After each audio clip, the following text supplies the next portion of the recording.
Bless the Lord. You love him, give him a hand of praise. Man, if you ever been out in a nice sunny day and everything's great, I mean, the clouds are just floating by and it feels warm and everything's good, and all of a sudden the wind begins to pick up a little bit, and the leaves on the trees begin to turn, and all of a sudden the sky gets dark, and it's no longer bright blue and sunny, but it's cloudy, and the wind gets up a little bit more, and the next thing you know, you look at the sky, it's dark as night. And all of a sudden, thunder begins to boom and lightning begins to flash, and then the wind really picks up. Man, it's like a tornado. You're in the middle of a storm. Now, life's that way. And sometimes in life, Travis, we go things through, and things is so good. And almost instantly, it turns around and things are not so good anymore. I mean, it seems like your whole world's wrecking. Maybe you've had an argument with one of your loved ones, or maybe you went to the doctor and he gave you a bad report, or maybe the bills are past due. Man, you're in a wreck. It's howling. It's coming down on you. It's even hailing on you. You're in the middle of the storm. And storms sometimes are very violent. They're pretty rough. In my life, I've been through so many storms I could stand up here straight for 6 months and I never get them told, Travis. But I remember one storm I want to talk about in 1995. In 1995, Dot and I owned a piece of property down in Greenville, and we decided we was going to build a house. And the day that they dug the basement out, they dug the house seat out, they got the foundation ready. I went into work and I noticed everybody was down. And that was the day they told me that our company was being sold. And the new company was coming in, and they wasn't going to recognize our union. And everybody had to go reapply for a job. At that time I was vice president of the union. And they also told us that if you were a union official, your chances of getting a job were very slim. So fear begins to move in your heart. And you don't know what to do. You try to trust God, but you're afraid, man, your whole life's getting ready to wreck. Because if I lose my job, we don't know what to do. We don't know where to continue with the house or just fill a hole in and quit, David. We didn't know what to do. The day I went to get ready to go through my application and interview, the day before that, the international staff rep for the union come to me and he said, you may remember this, he said, we've got the news, and he started pointing people, if you remember, Rick. He said, you won't have a job.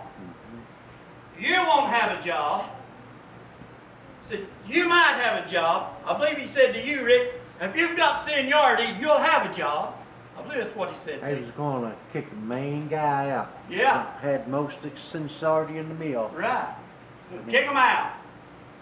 And he told me and this other guy, he said, one of you will have a job, the other one will not.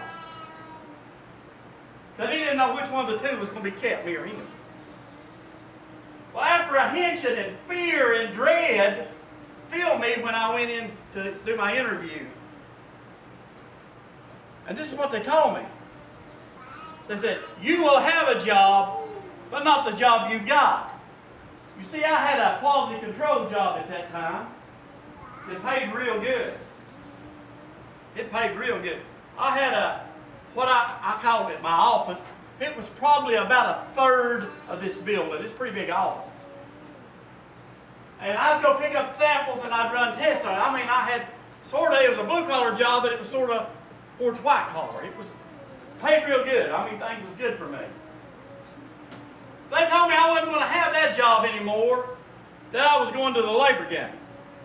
Now, what the labor gang is, picks, shovels, jackhammers. So that's what my life went to. Picks, shovels, and jackhammers. And there's nothing wrong with that. But that's where I went. They also told me I was losing $8 an hour, David. Right off the bat, instantly my wages was cut $8 an hour. I can tell you firsthand that's devastating. I can tell you that that is a storm in your life. Yes. I can tell you that you cannot live. If you got your budget set up here and they cut $8 out of it, you can't. And this is a 95. So you can imagine how devastating that was. First day on my new job, the devil will send those around to prick you. All those acquaintances, I won't call them friends, that I used to have, come by. First day they put a water hose in my hand and told me I had to go wash the parking lot. And there's nothing wrong with that. But now all my friends knew I had this high job here. They come by like, oh, looks like you're washing the parking lot. Made fun of me. Ridicule. For a period of time, I can tell you I learned how to run a jackhammer and run it good. I can tell you I learned how to run heavy equipment. I got my CDL license, and I can tell you I know how to operate all of that equipment. I got an education real fast, but it was a storm to me. It was a storm. Last part of 95, there was an opening come to maintenance. I went to maintenance. I became a millwright. I could install heavy equipment, small equipment, fix delicate things or big major things. I could move anything. The Lord got me educated and trained in that area. I became a welder. I could do anything I needed to do. You see, my wages went up beyond that $8 I lost. Amen. The Lord brought me out of this storm that I'd been through, this devastation, where it looked like I wouldn't even be able to eat. And set me up. He took me through the storm to the other side. Maybe you guys are going through a storm today. Maybe you are. Jessica, let's go to the text. This is Mark 4:35. That evening, Jesus said to his disciples, let's cross to the east side. So they left the crowd, and his disciples started to cross the lake with him in a boat. Some other boats followed along. Suddenly, a windstorm struck the lake. Waves started splashing into the boat, and it was about to sink. Jesus was in the back of the boat with his head on a pillow, and he was asleep. His disciples woke him and said, Teacher, don't you care that we're about to drown? Jesus got up and ordered the wind and the waves to be quiet. The wind stopped and everything was calm. Jesus asked his disciples, why were you afraid? Don't you have any faith? Sometimes in life we go through storms. I want to talk about why we go through a storm. Everybody in this building will go through a storm. If you've not already been, you will go through a storm. And there's reasons why you go through storms. First thing I call is storm of disobedience. That's when God tells you to do something and you say, I ain't going to do it. I'm going to do it my way. You're going through a storm of disobedience. You've rebelled against God. And you're going to be in a storm that you can't get out of. Jonah was that way. The Lord told Jonah to go into the city of Nineveh and to preach to the Assyrian people. And Jonah said, I don't think so. First of all, I don't like those Assyrian people. They're violent, they're vicious, they will kill me. I am not going to face them Assyrian people. The Bible says that he went down to the port of Joppa and he got in a boat sailing for Tarshish, which is in Spain. He was going as far away as he could. Opposite direction. And he goes down in the bottom of the boat and goes to sleep. All of a sudden, a storm of all storms comes in. Those sailors are fighting everything in their power to try to control that ship, but they're losing. They threw all their supplies overboard. There's nothing left. And they said, everybody needs to pray to their God and find out what's caused this storm. They got Jonah up because he was asleep. They cast lots. The blame come up on Jonah. It was Jonah's fault.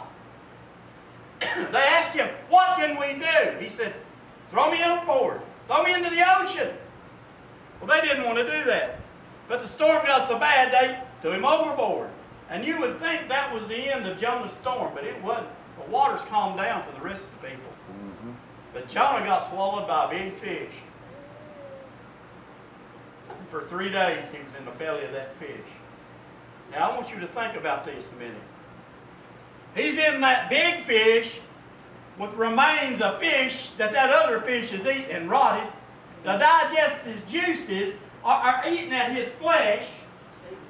Seaweed, everything nasty you can imagine. He is in the middle of the belly of this fish. And he begins to pray. After 3 days, guess what? The fish comes up to the shore, pimps him out up on the shore. Can you imagine being on that shore and seeing this? You're a big fish, comes up, pimps this guy out. And I'm sure he's got puke all over him, but not only that, his skin has been burnt by those digestive juices in that fish. And he don't come out slow, he comes out running, and he's preaching the Word of God, and Nineveh repents. You see, God will always bring you through the storm. Now we can go through the easy way, or we can go through the hard way. Most of the time we rebel and go the hard way. Yes. Now going back to the text, sometimes there's godly storms. God sends storms in your life. Now let's talk about these disciples here a minute. These people that are on this boat, 4 of them are fishermen. 4 of them have seen those storms, David. They've seen storms on the sea there. They know what they are. Now all of these disciples that are in this boat have seen Jesus open blinded eyes. They've seen him heal the lame. They've seen him feed 4,000 and 5,000 people with just a few loaves of bread and 2 little fish, a few little fish. They've seen all these miracles. Jesus had sent them out 2 by 2. And these disciples have the ability to cast demons out of people. They said the demons are subject to your name through us speaking. So they're sort of exalted a little bit. They're puffed up a little bit. And the Lord lets this storm come that they can see they need to look to Jesus and not to their abilities. And let me tell you, when you're out in the middle of the water and the storm gets bad and it's caving in on you, you'll trust in Jesus. Yeah. So Jesus gets up and he calms the storm. They learn a lesson. Godly storms, you will learn a lesson, or they will be good come out of it. Now, if we're going through a storm that God has designed for our life, they will be good on the other side. And we will always get through that storm. You'll always get to the other side. You see, Paul, when he was shipwrecked, people would think, man, that's awful. He's going through a storm. He's out here in the middle of the water. He's about to drown. He's about to die. But he landed up on an island called Malta. And they built a bonfire there to dry him out. The snake comes out, a poisonous snake, and bites him. Yeah. You'd think, man, he's going through a real storm. Things are really rough. And people are sitting there waiting on Paul to fall over dead, but he don't. So the people of Malta get saved. The chief of Malta's dad gets healed. See, God took Paul through that storm for God's glory. Now, there's another kind of storm we want to talk about. This one don't come from God. It don't come from disobedience. It comes from the devil. The devil can send a storm in your life. Man, you and your wife can be getting along great. Next thing, man, y'all fighting every day. You don't know why you fight. You just fight. Man, your kids, they're rebelling. You don't understand why. The devil has sent a storm in your life. He's seeking to destroy you. And we have, according to God's Word, the ability to rebuke that thing that the devil's done. We need to stand up and rebuke that storm. Hey, you ain't coming no closer. You're not coming and taking over me. I had some friends one time that was in the Philippines. And they was not on the big island. They was in a really remote, small island. And there was a hurricane bearing down on them days. It's coming right at them. They were there doing missionary work. They prayed, God, do something with this storm. That storm split and went around them. See, God will take you through the storms. He will take care of you. But now, a lot of times when we go through storms, we want to blame God. We need to put our trust in God. We need to not blame Him. But we want to blame God for everything. Now, when I went through my storm in 95, you can ask Dot or my children, I promise you, I didn't blame God. I trusted God to get me through that storm, and He got me through that storm. We need to learn to trust Him and not get bitter, not quit going to church, not quit praying. But if that's the first thing we want to do, we get bitter or we get better. That's the choices we've got. So to me, I felt it was better in my life if I didn't get bitter. Because I don't like being bitter anyway. I like to be a happy person. And I strive to do that, and it worked. Another thing we need to learn is quit looking at the storm. Look to Jesus. Yes. When Peter got out of the boat, he was walking on the water, man. He was walking on it as long as he looked at Jesus. As long as he looked at Him. But when he took his eyes off of Him, he began to sink. Began to sink. The next thing is you need to know you're coming out on the other side. I don't care what the storm is, you're coming out on the other side. You're just passing through the thing. I used to have a t-shirt that said passing through. And I firmly believe that. We're coming from this place to glory. We're just having to go through the jump here sometimes. Yes. Some things I want to talk to you about storms this morning. Storms will come to everybody in this building. I said that earlier, but they will come to everybody in this building. There's nothing you can do to keep a storm from coming. You can pray all you want to. You can fast. But there will be a storm in your life. And a lot of times we think that a storm only comes because we're disobedient. That's not necessarily true. Sometimes when we're disobedient, we go through the storm. But that's not always true. Look at Job. Job went through a major storm. He lost his family. He lost everything he possessed. Did Job cause that storm to come? No, he was an upright, just man. He didn't do anything wrong. Paul went through the storm. Did Paul do anything? No, he was trying to do God's work. Jesus went through the storm. Jesus do anything wrong? No, He's perfect. Sometimes storms come even though we're doing the right thing. Even though we're right where we need to be, the storm will come. But we've got somebody that can get us through the storm. Amen. It's Jesus. Sometimes storms are fierce. At our house, we live sort of high up, and we get some humdinger storms.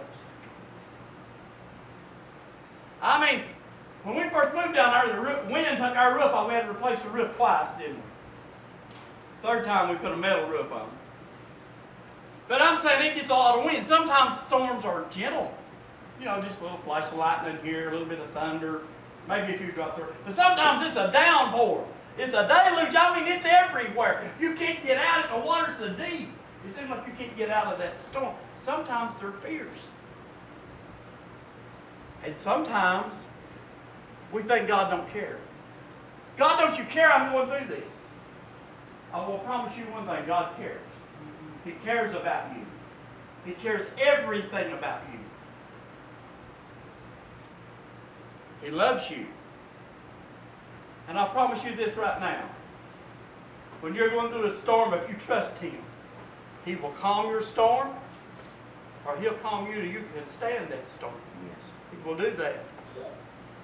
And I promise you one other thing. You're going to come through that storm. You may be going through the gates of heaven, but you will come through that storm victorious if you trust God. Maybe some of you are going through storms this morning. Maybe you just don't know what to do. Maybe the bank's called and said, hey man, you're 3 months behind on the house. Maybe they cut your lights out. If you've never been through having your lights cut out, I will tell you it's a storm. If you've never been through not having food in the refrigerator, I can tell you it's a storm. I've been through those. I know what it feels like.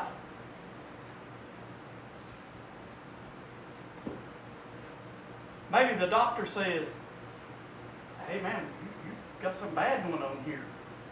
You're going to have to take this medicine the rest of your life.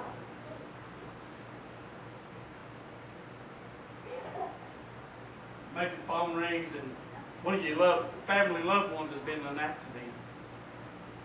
You're going through a storm. Maybe you're going through storms this morning. I know a shelter from the storm. His name's Jesus. I know that He will protect you in the middle of the worst storm you've ever been in. If you've got your hand in His hand, everything's okay. Everything's okay. I went through many storms. I went through Vietnam not knowing if I was going to make it out, and I've seen God deliver me more times than you can count. In 1999, I should have died. They gave up hope on me at Laughlin Hospital in Greenville. They gave up hope on me at Holston Valley. They told me I was going to die. It was a storm. It was a terrible storm. They put me on a jet and flew me to Birmingham, Alabama, and done emergency surgery on me. It was a storm, but God brought me through stronger than I've ever been. Praise If you make it through these storms, you will grow strong. God. Yes. Don't fear the storm. Just get through to the other side. Hold His hand. Yeah. Hold on to Him. He's your shelter. He's your protector. Y'all think you can do this? Just muddle through it if you have to. Shelter. Shelter. Just muddle through it. He's a shelter from any storm you may be in.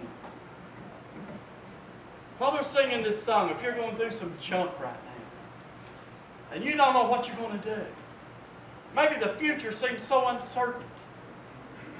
Maybe you're so discouraged, maybe you're even depressed. God can fix whatever that storm is. He can fix whatever's going on with you and make it right. Go ahead. He'll be there when the storm is raging. He'll be there when the waves roll in. He'll be there when the lightning crashes. He'll be there in the howling wind. He's my shelter. He's my shelter. He's my shelter in the stormy waters.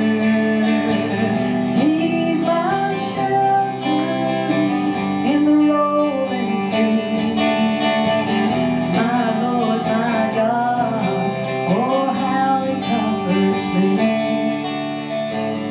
He'll be there when the ground is shaking. He'll be there when the walls fall in. He'll be there when the flood water rises. He's there when all hope ends. He's my shelter. He's my shelter. He's my shelter in stormy waters. He's my shelter in the rolling sea. My Lord, my God, oh how He comforts me. No matter what stands against us, no matter what. You can read all through the Bible, and a lot of things stood against a lot of people, and they prevailed. They prevailed through their Lord and their God. It didn't matter if they was locked in prison 10 feet deep. That's right. They brought Elijah out, didn't Yes. they, Steve? They brought him out. Don't matter what the devil throws against us. We are in a war, and that's what most people don't understand. Let me tell you something. You're in a war either way. When you're born in this world, you're in a war. Yes. And you can hang on to Jesus, or you can let that war destroy you. And it'll try to destroy you. If you're hanging on to Jesus, it don't have a chance. Right. No. I've been there. I've been a lot of places too. We all have. We all got our books to write. We all got our stories to tell. Life is not easy. But it became a whole lot easier for me when I started hanging on to Jesus. When I put away my negative crap. When I quit looking at all the storms all around me, all the lies, all the junk, all the trash. Yeah. When I kicked it out the door of the house and I started calling on God and started putting my hope and trust in Him, Steve. That's right. It got a whole lot better. And it will for everybody. Would you try to play some free just The Bible says God's way is the easy way. His yoke is easy and His burden is light. Amen? Hang on to God. He's all powerful, almighty. Rick here's my buddy. We've been buddies a long time. A few short months ago, Rick had been in a storm.